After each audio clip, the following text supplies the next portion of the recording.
our interview today. I hope you guys are well, and we're really excited to bring you yet another fabulous guest that we're going to be talking to.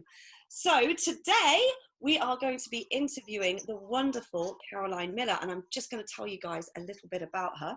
So Caroline Miller OBE was the executive director of Orlando Ballet in America, and before that she was director of Dance UK for 10 years.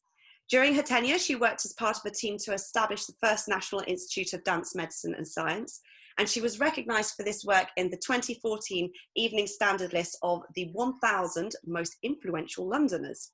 Caroline is currently the Vice Chair of Studio Wayne McGregor.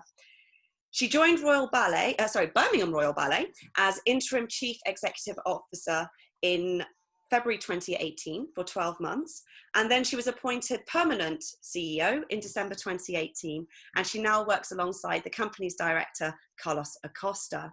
So it's a very, very warm welcome from me, Ray Piper, and me, Paul Chantry, co-artistic directors of Chantry Dance. Chantry Dance says hello to Caroline Miller. Hello. Hi, hello. Thanks for asking me. We're delighted to have you here, Caroline. Thank you so much for joining us. How are you, Caroline? How are you coping in the current situation that we find ourselves in? I'm fine. I love the garden. So the garden is looking very well preened, but I was in the middle of a building job, so I'm struggling without a shower and only a temporary bathroom at the moment. So yeah. I'm kind of desperate for lockdown to be lifted to finish that bathroom. Oh, is that your garden we can see behind you? It is. They're the woods behind that you can see. Yeah. Yeah. It's the definition of isolation. There is nobody anywhere near me. Wow. Amazing. Oh. So we have some questions to ask you today, which are not going to be about your shower or your bathroom. I do hope that that situation gets fixed soon, bless you. But we have some questions actually about, obviously, the dance industry and your career. And yeah, shall we jump straight in? Yes, please. So, shall we go right back to the beginning, Caroline? So if you just tell us a bit more about how you actually first got into the dance and theatre world. Well, I, like millions of other little boys and girls, started dancing when I was 3 years old because I was very shy. And someone told my mum that if she sent me dancing, I would be less shy, and it clearly worked. And I just loved it. So I did what everyone does. I went to my local dance teacher in Sidcup in Southeast London, a wonderful lady called Doris Dorban, and went there all the way until I went to university. And when I was 16, all my friends went to audition for vocational training, and I went to the auditions and was offered a place to do musical theatre at Arts Ed, but I knew I really wanted to go to university, and that I really wasn't what I would consider to be good enough to be a professional dancer. So off I went thinking that was it, and I just had a very nice hobby all my childhood. And then when I left university, where I read English and history, I didn't know what I wanted to do, and I saw this job in a brochure called an arts administrator, and I was like, oh, that sounds interesting. I don't know what that is. And the only thing I really knew at that point was big musicals and the Royal Ballet or Festival Ballet. So that's what I presumed that I would end up working in. My parents had no idea what I was letting myself in for. So they said, okay, we've got you a place on British Telecom's management training scheme. And I said, I'm not doing that. And then they said, okay, well, you've got 6 months, and if it doesn't work out, you can go to law school. So all I knew was that you looked in the Guardian on a Monday and the Stage on a Thursday, and got myself a job in a box office in a theatre in Hounslow in London, and started in a box office and worked my way up, volunteered in a marketing team, got an amazing, my first kind of big break was as a marketing officer in Colchester Arts Centre, and met an amazing man. My whole career is about meeting amazing people that have had big influences on me. And he's called Anthony Roberts, and he introduced me to the wild and wacky world of performance artists and contemporary art and the Institute of Contemporary Arts. And I ended up working as a press officer at the Institute of Contemporary Arts with people like Marina Abramovich and Jake and Dinos Chapman and Tracy Emin and filmmakers. And then the press officer really took me on a journey. So then I went to work as a press officer at the Royal Festival Hall, the South Bank Centre. And there I was working on rock and pop music, classical music, and the dance and performance. And this was the first time I'd actually got to dance. You know, before that, I'd been working on theatre and visual arts and film and, you know, performance arts.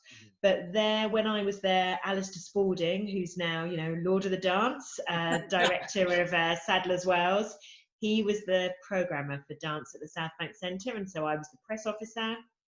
And so we had an absolutely amazing relationship, and through that I met Wayne McGregor and Javier de Frutos and worked on stars in New York City Ballet and Forsyth. And then Alistair went to Sadler's Wells, and he rang me and said, there's a job as a press officer here at Sadler's Wells. And so then I went to Sadler's Wells.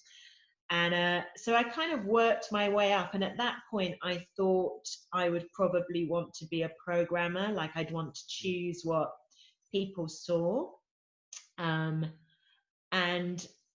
But then I had a little segue where things weren't quite working out at Sadler's Wells. And so I went to Phaidon, the art book publishers, as their head of publicity. So back in the visual arts, photography, book publishing, all art books. And then from there, Alistair became chair of Dance UK. And he said, there's a job as director of Dance UK. And I was like, I've got a magazine. I don't really know what that is.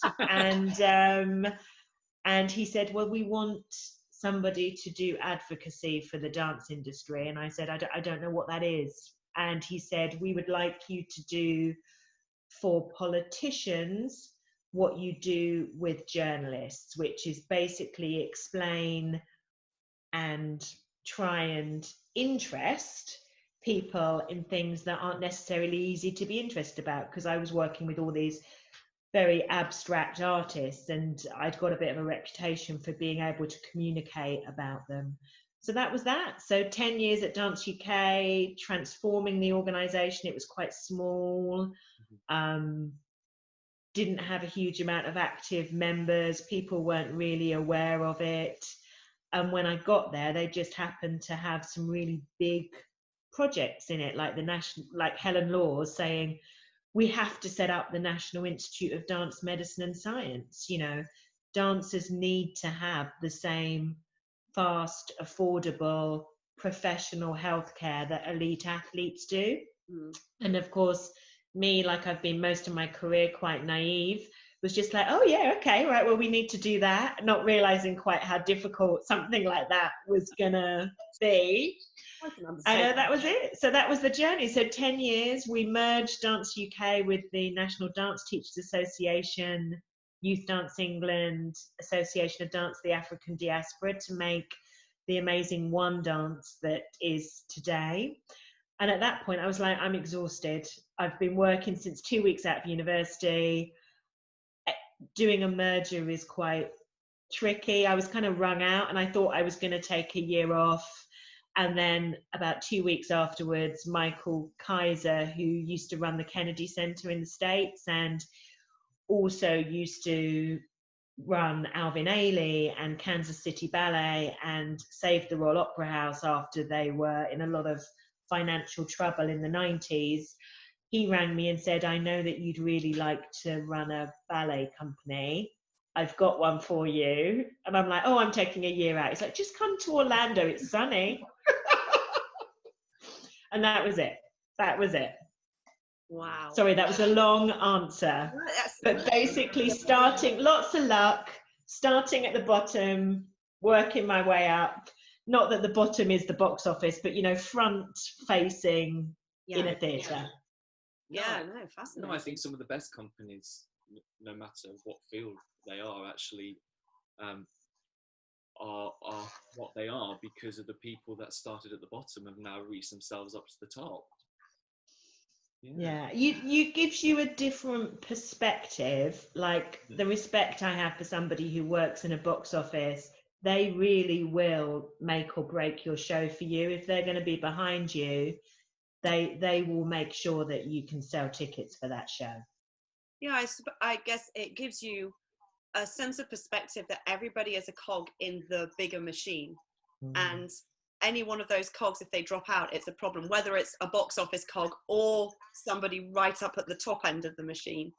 It's inevitably a team work that makes it work. It all starts with the art, but it is a team behind that art that makes whatever it work. And I always say to people, when I talk about the art, it could be your artistic project, that could be the National Institute of Dance, Medicine and Science. That's not a show, that's not an actual piece of art, but it's a big creative idea.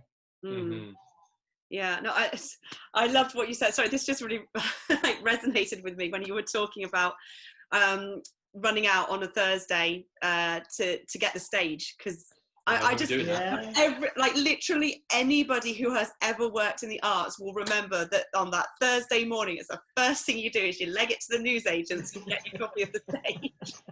I have quite a funny story about that. I was ringing all the jobs. I decided, I knew that the only way in was through the box office for me. And my boyfriend, who's still one of my best friends now, was looking at it and he said, "Why have you ringed Raymond's Review Theatre?" And I said, "Well, it's a theatre in the West End and I've got an interview there at the box office." He's like, "It's a strip club." So I could have been a multi-millionairess working in the strip club industry if only I'd gone. Well, if you get to live another life. That could be the advert that I actually go to the interview for. Oh dear. So what was it like working at Orlando Ballet? I mean, working for an American ballet company compared to an English ballet company, a British ballet company where you're working now, how does it differ?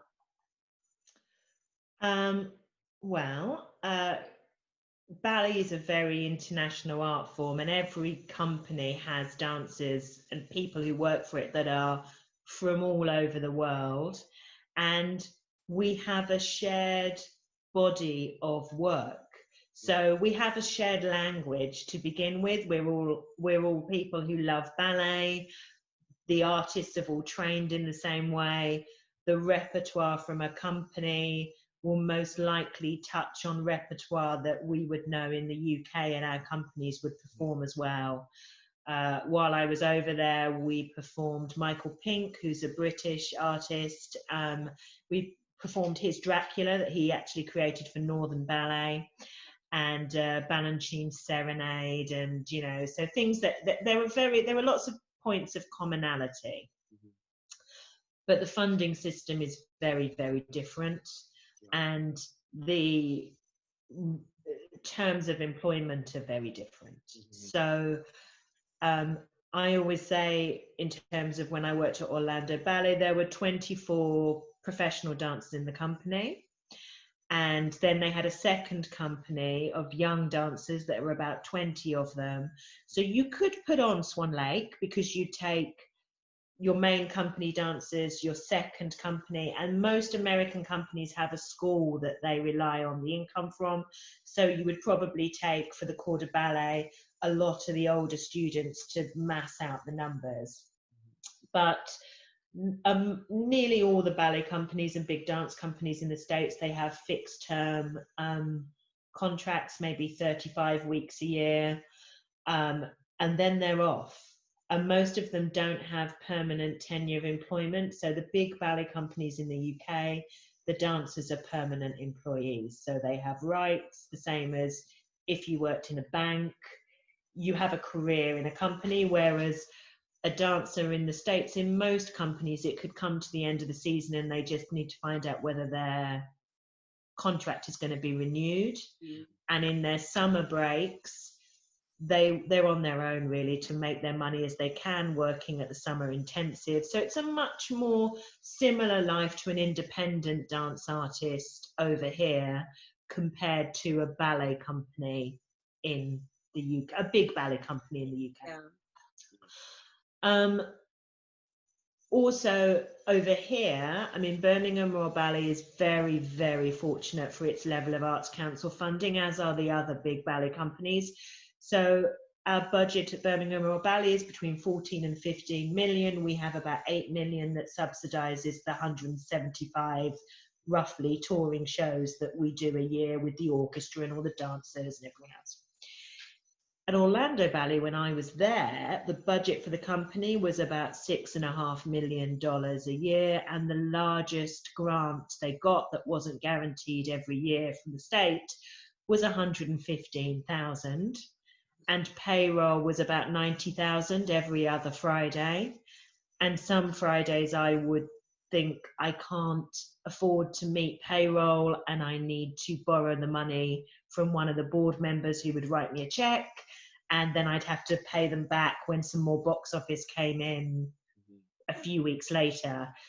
So you have to have a steely nerve to run an American big ballet company. In fact, any arts institution over there, the reliance is much more on donors and corporate support. And there is definitely a different approach in America in terms of philanthropic giving and how people feel it's their duty in their communities that they're very proud of, particularly in a city that would like to see themselves as a major player in the States. They would want to have a ballet company and an orchestra and an art museum, and they're willing to back it. I mean, I had a donor over in the States in Orlando that for Orlando levels wasn't a huge amount, but still amount, about $5,000 she used to give. And I rang her to say thank you and asking her what she liked about the company. And she said, oh no, I never go to watch the ballet. You'll never see me at the ballet. I just feel that Orlando should have a ballet company. So I'll always support you, because it's in people's DNA over there. They're brought up when they're young that you have a responsibility to your community, whether that's homelessness, the arts organisations, the hospital. You need to step up and play your part in your community. That's quite a different outlook, I would say, to that in England. I don't think that most people in England would think that it's an essential thing for a city to have a ballet company. I don't think that's, foremost in their minds. So that, that's quite an interesting difference there, actually, to hear about that. So saying that, Birmingham Royal Ballet has been Birmingham Royal Ballet for 30 years this year, specifically because the leaders of the city of Birmingham felt, to be a major city, they should have a ballet company.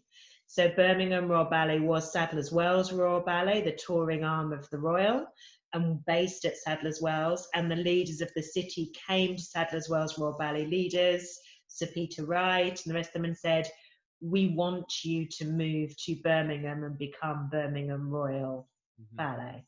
And actually, many of our supporters are people in their 70s and 80s now who were so thrilled when the company came to the city and they had their own ballet company that they have been very loyal for 30 years, both as audiences and as philanthropic donors to the company as well. Yeah, so maybe it's something that perhaps was more in existence in previous times compared to now. I mean, obviously I can't speak for the entire population, I have no clue, but I should imagine obviously there still are people that feel that cities need a ballet company, but equally I think amongst young people it's probably not the first thing in their minds, and we need to obviously change that. I agree.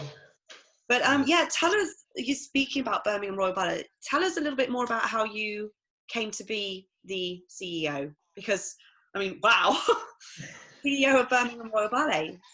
Well, I did quite a lot of training in terms of management and leadership. So when I joined Dance UK, this is one other thing that I always say to anybody that I ever meet. There are so many funds and opportunities to have your training or your education supported. You just have to be open and aware and sign up to all sorts of information sheets where you might find out when a new opportunity arises. But back in, I don't know what it was now, probably 2006, City University had a fellowship they were offering for 20 emerging female cultural leaders that was being funded by the European Union. And I did 2 years of training, which led to my MA in cultural leadership, and hugely lucky because I learned more from my peers really than I did from my lecturing there, though we had amazing lecturers. But a lot of the women that I was on that leadership with were already hugely successful. I don't know how they ever qualified for emerging. I was the only emerging person there. You know, Jill Lowe, who'd been very instrumental in Salisbury Arts Centre, Claire Whitaker, who'd set up serious music production. There were lots of different people there. Judith Palmer from Erie Dance. So I trained some time then. And then when I was at Dance UK and we had the very difficult time when we lost the Arts Council regular funding, and I really felt that I needed some more support, I then applied for something called the DeVos Institute of Arts Management in America, which I spent 3 summers at the Kennedy Center being trained by Michael Kaiser, who's known as the Turnaround King, who is a very successful arts administrator and wrote a book called The Cycle about how to run a successful arts organization. And he trained me and 36 other leaders from across the world, people from literally Kathmandu in Nepal to Zimbabwe, to Pakistan.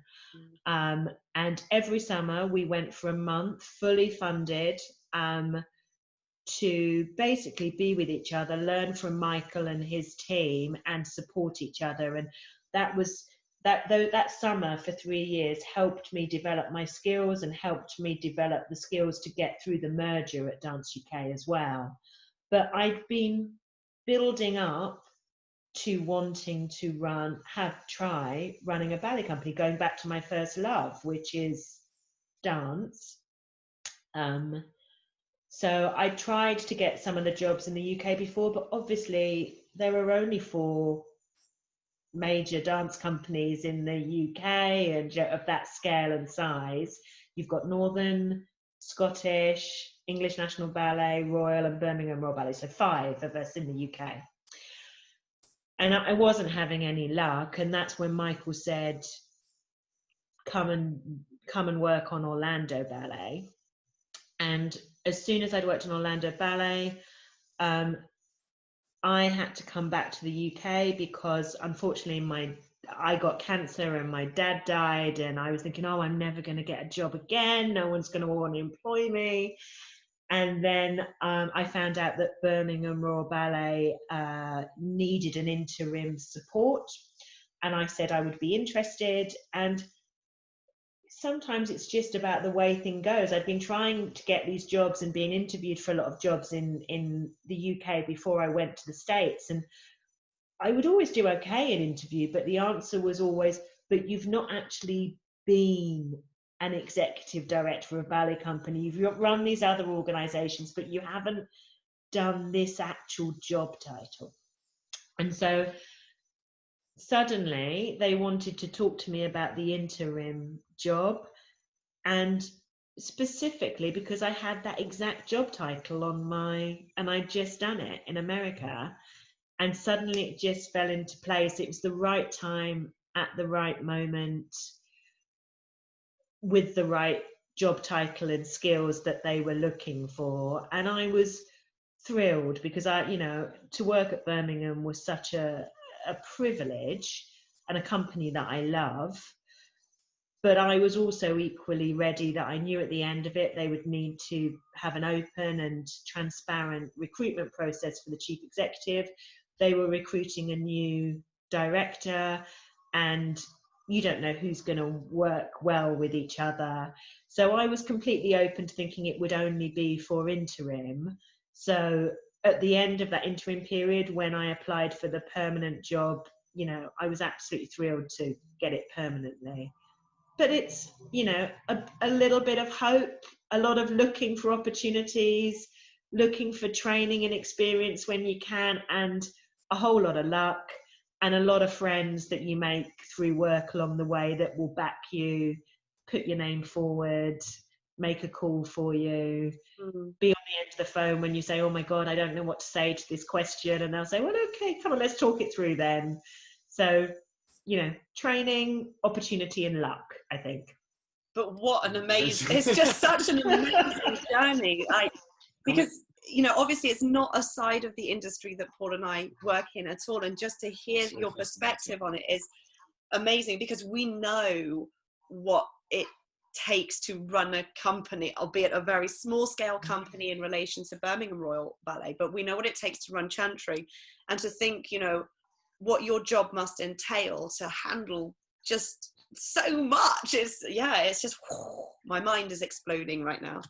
I mean, my admiration goes to the two of you, because I've run very small and now I'm in the position of running a very big company, and they're both got their challenges, but running a very small company is extra difficult because you've got nowhere to hide, you've got no backup resources to fall on, and you have to be able to do everything. If somebody says to you, how do I do this tax return? Or how do I set up the IT to do this piece of streaming? Or, by the way, could you just program the whole of this and also put the whole creative team together? Oh, you are the creative team. You know, small is very, very difficult, which is why it used to make me laugh when I would apply for the big jobs and they'd say, oh, but our budget is 6 million, you've only run £1 million organisation. I'm like, well, if we can do this on this and 6 people, imagine if I had more. Very true, actually, to be fair. But yeah, it's just an amazing journey, isn't it? It really is. Oh God! That was a brilliant bit of rehearsed something. No, we've got another question for you, because, you know, obviously you've spoken about now the idea about gelling with the people that you work with and knowing how relationships are going to work out. So you're working obviously alongside Carlos Acosta, one of the most acclaimed dancers. What's that like? What's your typical week like working with Carlos? How do you guys work together? I think it would be also good, especially for the people that are watching, just if you could just give a brief outline of what your particular job entails and what Carlos' particular job entails, because obviously they understand. There may be people out there not sure what an executive director actually does and what a director of a company actually does. Okay, so quite often you have different titles for these jobs: executive director, artistic director, director, chief executive. But basically, the director/artistic director has the artistic vision for the company and runs the artistic side of the company. The executive director or the chief executive works hand in hand with the artistic director to help them realize that vision through making sure the business runs properly, so that you can secure the resources needed for the artistic vision, make sure that the operational structure of the company works for the artistic vision. So they're a symbiotic relationship, but one side is effectively the business and the other side is effectively the artistic vision. And they are very, very closely linked, because the artistic vision is the place that you start, but unless the artistic director has the resources, whether it would be saying, I've got a show and I not only need 60 amazing ballerinas, but I need someone who can tap dance and a horse that can roller skate. You know, there has to be actually a way of actually, you know, somebody that will help that person shape the structure and organization of the to deliver it for the company. Fantastic. So yeah, typically, you know, in a regular week, I don't even know if a regular week does exist. It's never regular in the art world, but typically in a week, how do you and Carlos sort of interact? Do you guys have scheduled meetings? Or how does it work for you? Well, we have to remember Carlos is very new. He only started at the company in January 2020, and coronavirus craziness kicked off in the middle of March. So he has only been with us effectively for a couple of months. But if we talk about how the company works, basically Carlos and I will talk to each other. He uses WhatsApp a lot. Our offices are either side of a central office, and we share an assistant who works with both of us. So we can just walk out of each other's office doors and walk into the other office door and say, oh my God, this has just happened. Because Birmingham Royal Ballet is tours a lot. I mean, on average, the company does about 175 performances a year. We have about 8 big venues that we regularly tour to and smaller venues that we go to, everything from the Lowry to Sadler's Wells to Southampton Mayflower, Plymouth Theatre Royal, Sunderland Empire. So we're quite often, when we're not in Birmingham, be on the road. So say it was an average touring week. Carlos has a family with very young children and they live in Somerset, so he'll be at the weekend with them. So he'll come back, say Monday afternoon, we'd have a chat, you know, and the next morning there would be company class. He might go up and join them in class. And then on that Tuesday, the company would then all get on the company coach and they would go to wherever the venue is. I normally try and go and see the venue and the company perform at least one day in that week. So say we'd gone to Sunderland. Carlos will have also gone up to Sunderland to see the company. He might be out having meetings with somebody, other artistic director he might want to meet. I will go up there. I'll probably sit in the auditorium while they're watching the run through, have a chat, ask how it's going. I'll go and see the theatre manager and have a chat with them. And then we'll all sit with each other when we're watching the show in the evening. And then what happened in Sunderland recently is that Carlos had lots of ideas he wanted to talk to me about. So the show finishes at 10 o'clock at night and suddenly he's trying to eat something in a closed bar, because quite often when you're on regional touring, you'll know, they don't stay open very late for food. So the whole of the company is like taking over Premier Inn, making them reopen parts of the hotel where they're trying to set up for breakfast.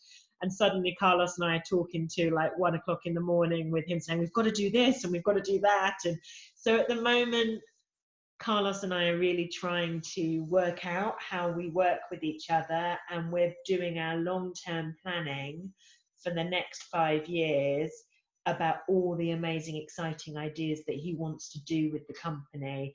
And he's got some really amazing, very big ideas, big new partnerships, titles of ballets. I can't tell you what they are, but they will surprise a lot of people, as well as obviously his background is the same background as the company. The majority of his career was as a principal guest artist for the Royal Ballet. He shares that company's repertoire and history, and he's also very committed to the classical heritage of the company, as well as these exciting new commissions. And it's been a joy to see how he's responded so positively to the learning and access and participation work that the company does. So, for example, we do something called Dance Track, which the company's done for 20 years, where we go into a quarter of all Birmingham's primary schools every year, and we do a workshop, which is effectively an audition, to try and find children from diverse backgrounds who might have the potential to be a professional ballet dancer. The idea has always been for the last 20 years to find dancers from different backgrounds to be in Birmingham Royal Ballet from the Birmingham community. And they we choose about 80 of them, and then we give them 2 years free training at Birmingham Royal Ballet, free clothes. And then in the second year of that 2 years, anybody who they think really has potential, the team then kind of hothouses them, prepares them to audition for Elmhurst Junior Associates or the Royal Ballet School. So, but to see Carlos on his first day walk in and go into the dance track kids, and they're 6 and 7 years old, the majority of the children are Black minority or ethnic backgrounds, and to see him bend down, tie the kids' shoelaces, show them a bit of class. Some of them look at him, and we have Celine and Tyrone and various people from mixed heritage or Black minority and ethnic backgrounds in the company. But for them to see somebody like Carlos and being so engaged with them, and he tells the story very compellingly. That is his own personal story as a child from a very poor background, that ballet gave him all the opportunities that he's had in life, obviously with a whole lot of talent and an amazing charisma and personal drive that's meant he's fulfilled so many ambitions. Wow. I can only imagine what that must be like, to be honest. Yeah. It's so important to see people that you can relate to. Those people will then inspire you. But yeah, wow. And he is a star. He's got something about him that's electric. And we do this other project called Dreams, which we do every other year. And we took this year outside Birmingham for the first time. And what we do is we take a big famous ballet, and we originally did it because we had a dark day in 2 weeks of a long run. So we were like, well, what could we do with the stage on the dark day? So we auditioned for local children in local dance schools to come and train for 6 months with Birmingham Royal Ballet. And we teach them an abridged version of Sleeping Beauty or Cinderella. And this year was Swan Lake. And then they get to perform on the main stage in costume in the real set with Birmingham Royal Ballet's principal dancers doing the principal roles on the Birmingham Hippodrome stage with a paying audience. And this year we said, well, let's take it wider. So we took it to Southampton Mayflower, and we're going to be taking it to Plymouth Theatre Royal. Unfortunately, it got cancelled because of the virus, but we're going to postpone it. But one of the first things Carlos came to was Southampton's Dreams, and he didn't know what it was. And he rang me, and he was in the hotel, and he said, what do you want me to do? And I said, well, the children are rehearsing on stage, just come up to the theatre. And he came into the theatre and he was watching, and suddenly he couldn't help himself. He was up, he was on stage, he was coaching them, telling them where to go. And him and I were chatting in the auditorium, and there's a bit in the third act of Swan Lake, Birmingham Royal Ballet Swan Lake, which is absolutely brilliant. Basically, it's mist, and the swans all come out of the mist. And of course, because you've got so many little girls who want to be in Swan Lake, I mean, we had a corps de ballet that was like 3 times the size of our real company. And they were all on the floor in their positions, and Carlos wanted to chat to me backstage. And so we walked onto the stage and climbed over the dancers on the floor. And I heard one of the children saying, what was that? And somebody went, it's Carlos Acosta. And everybody was like, oh! Carlos Acosta had stepped over them. So it's really exciting just to see the excitement he brings to an audience, or anyone who's involved in things, whether it's the professional dance in the company or the audience members or participants when you're out on the road. It's a breath of fresh air to think that our industry can generate people that cause that much joy and excitement to people. It is, and it sounds like Birmingham Royal Ballet has got a very bright and exciting future ahead of it, with not just Carlos at the helm, but with yourself at the helm as well. I think this is going to be an amazing partnership, and yeah, we can't wait to see where that's going. From that young, Fingers crossed. young shy girl who did ballet. Yeah, to this. Oh, I know. But we have got now probably the most important questions. Okay. This is what I was looking forward to. Come on. Well, everyone says that. It's our world famous quick fire question round. Are you ready for this one? I am, and I will be quick. Okay, right. Good. So we alternate. We alternate. Yeah, here we go. I'm preparing my fingers on the computer here. So. Right. First question. If you could be any animal, what would it be and why? Dolphin. I love to swim. Are you a morning or a night person? Night. If you could trade lives with anyone for one day, who would it be? Oh my God. Oh my God.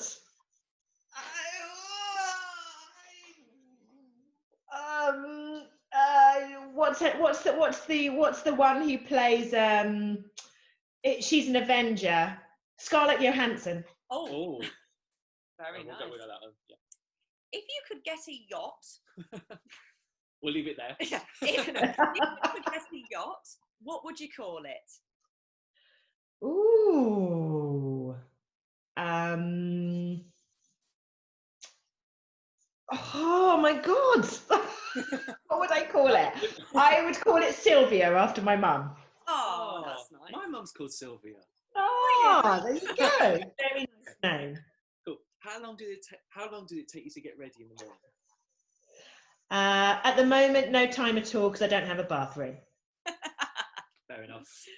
If you had access to a time machine, when would you go? Roaring 20s. Oh, good. What is this question? I'm sorry, I'm staring at this question. I'm so sorry for this one. What do you think of when I say fruit? Strawberries. That's a very random question. Sorry, what I was thinking when I did this list. One thing you could never live without, other than a bathroom. And strawberries. Ooh, a garden. Good. Would you rather work for 8 hours standing or 10 hours sat down? Ooh. 10 hours sat down. Okay, and now a very important question. Robocop or Terminator, which one of the two would be the best Chancellor of the Exchequer? Oh my God! Robocop or Terminator? Robocop, because Robocop had at least been human once. Oh, okay. Obviously, the Chancellor of the Exchequer should be human. Exactly. I'll leave that one there. Yeah. We don't get political. No, we don't. I'm so sorry about those questions. They're very, very random. Oh, I enjoyed them. Not me. No, thank you so much for your time today and for talking to us and to our listeners as well. It's so fascinating to hear about your work and what you do. And yeah, I'm still kind of just like, whoa, it's amazing. It's absolutely amazing to hear about your career. But that's all we've got time for today. But everyone can go and follow Birmingham Royal Ballet on Facebook, Twitter, yes, Instagram, please Twitter, Facebook, whatever. And hear about all the amazing things that they're doing during this very difficult situation we find ourselves in, and all their plans for the future. Yeah, so do go and follow Birmingham Royal Ballet, guys. You'll find them, like Paul said, on social media all over the place. But for now, we're going to say goodbye to all of our lovely, lovely viewers. We love you guys very much. We hope you're staying safe, stay well, keep smiling, keep dancing. Probably not like that. I don't know what that was. It was. That's point work. It's point work. I'm doing point work. Look at that. There we go. But yeah, it's goodbye from us, and we're going to say again thank you to Caroline, and a lovely goodbye to Caroline. Thank you for joining us. Bye. Thanks for having me.